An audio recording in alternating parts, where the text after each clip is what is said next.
Well, hello, hello, hello.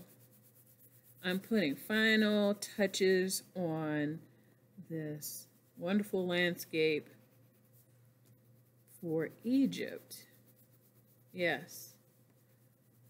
And I'm sure you already knew that it was Egypt, but you know because you see these pyramids inside right here.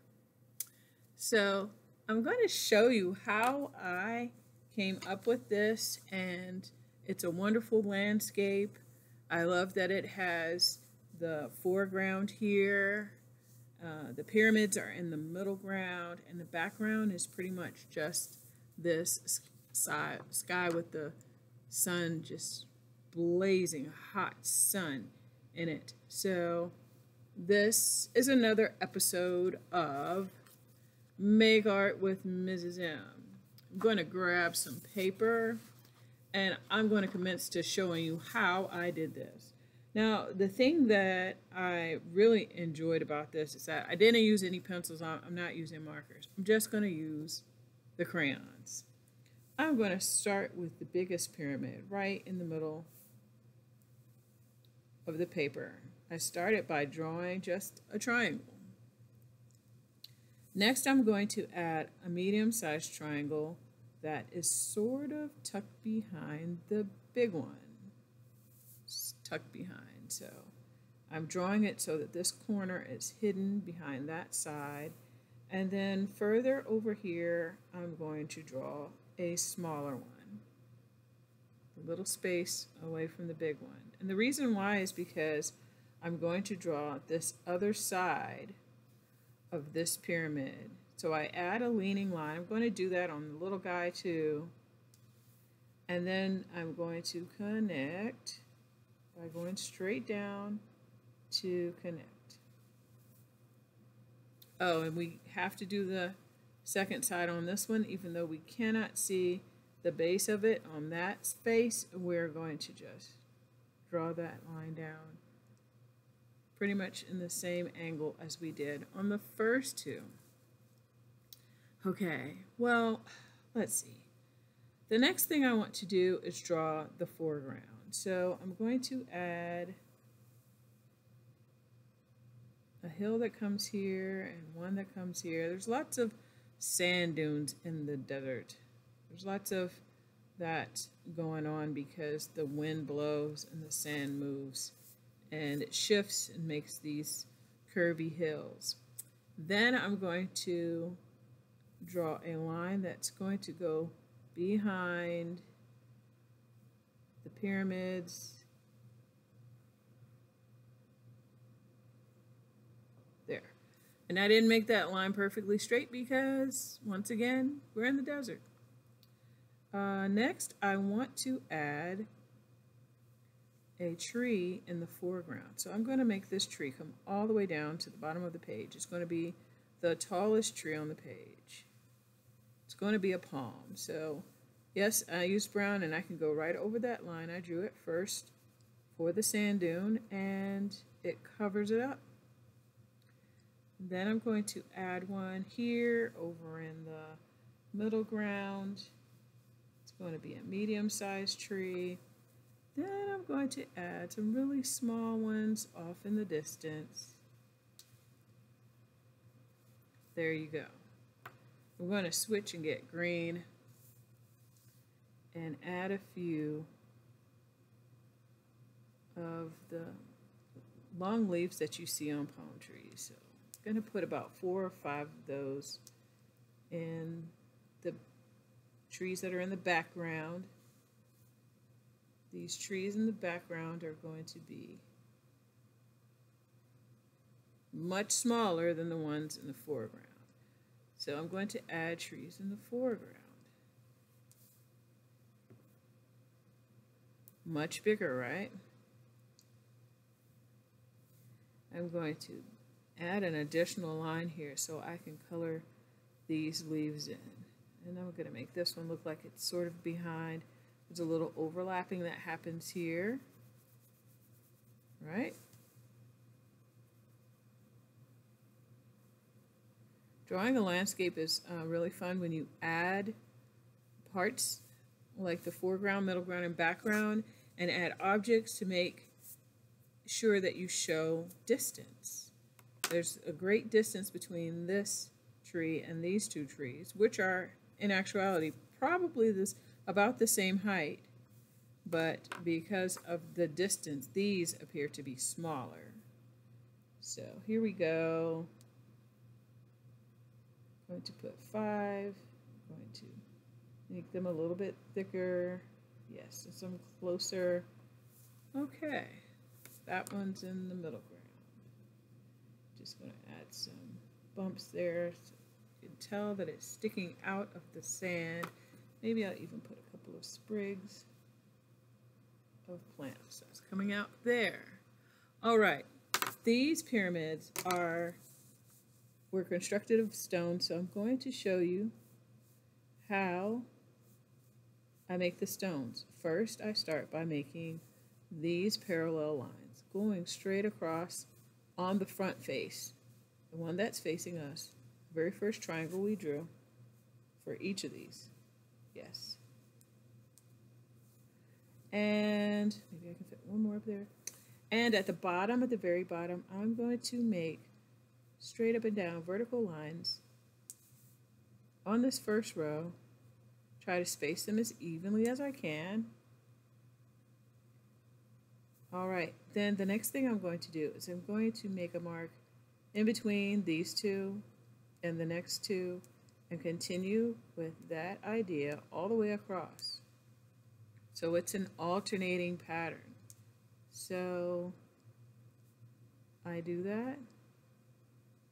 And then, I can cheat a little because I can look at this first row and the third row and the fifth row and the seventh row are all going to match up and line up. Watch. So I line up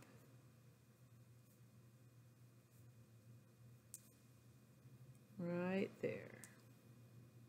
And there's barely any room. I'll just make a little mark there. And I can do the same for the next row. It all lines up. See? Lines up. So you keep going with your brick pattern that alternates. It has to alternate in order for the pyramid to be structurally sound. They knew what they were doing when they designed these great tombs for the pharaohs. Yes, they did. And just think, back then there weren't a bunch of bulldozers and heavy machinery to lift all the stones for these tombs. It was manual labor. Do you know what manual labor means? By hand.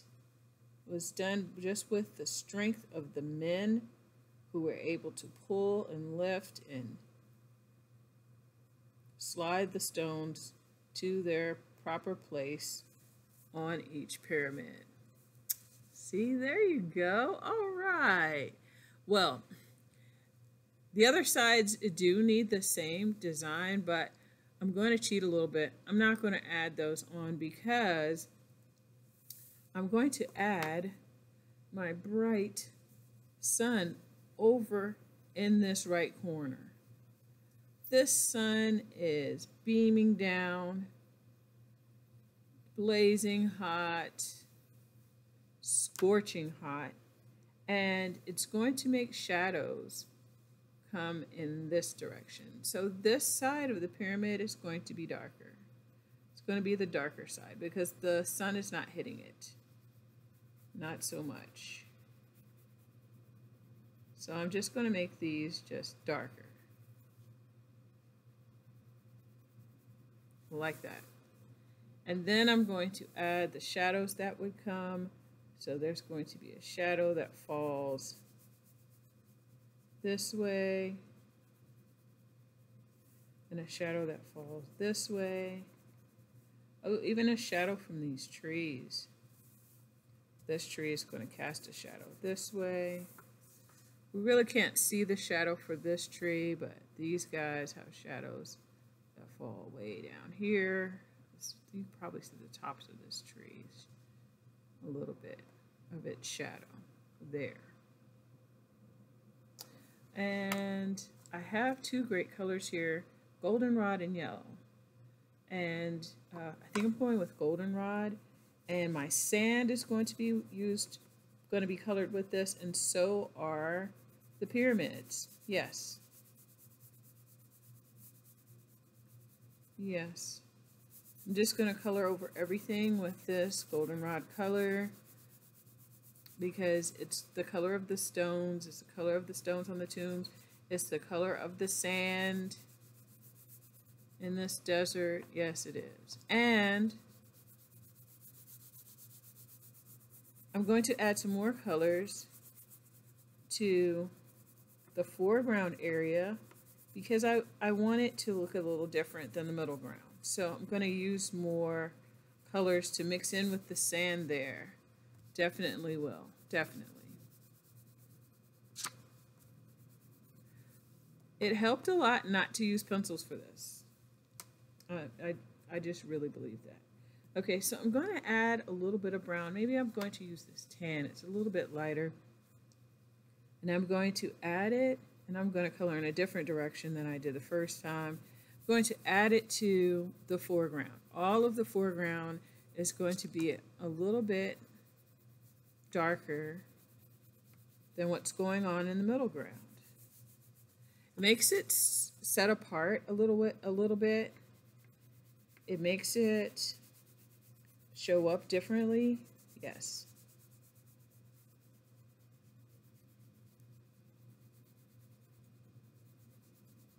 There. Right? I'll add a little bit of this peach with the middle ground just to tone down this golden color. It's very strong. Mixing colors can happen with paint and with crayons. And I love that crayons you can just color on top of one color with another color to kind of add more or tone it down. Yes, I love that. I love that. So my sky is orangish and yellowish, and it's just like a setting, an evening sun. Yes, an evening sun. Before the sun sets, when the sky starts changing colors, it's still probably very hot in that desert area. So I'm going to add orange closer to the horizon. The horizon is where the sky appears to touch the ground. So closer to the horizon, I'm going to add more orange there. Yes. And I go up a little ways with the orange because I don't want it to look like just a straight line of orange. I want it to blend into the sky because that's what we actually see with our eyes when we're looking out at the sun is set, when the sun is setting.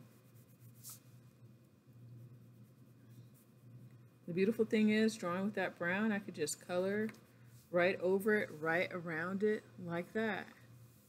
Ah, I love it. I think I'm going to make it a little darker brown, just right on the edge, and blend it down. Right on the edge, just a little darker, and then color a little bit lighter underneath. Yes. Make sure I can still see that shadow. Awesome. This has been fun showing you this. I think that a landscape like this just is something different that you can draw of a place maybe you'd like to visit one day. I wouldn't mind visiting in Egypt and going to see the sphinxes and the tombs of the pharaohs and all that other cool stuff there. It would be nice to take a trip around the world to see these things. Well, I had fun. I hope you did too. My hand is tired. But your hands will get stronger and you'll get smarter because art makes you smart. I'm glad you came to make art with me today. I'm glad you came to draw a landscape for Egypt.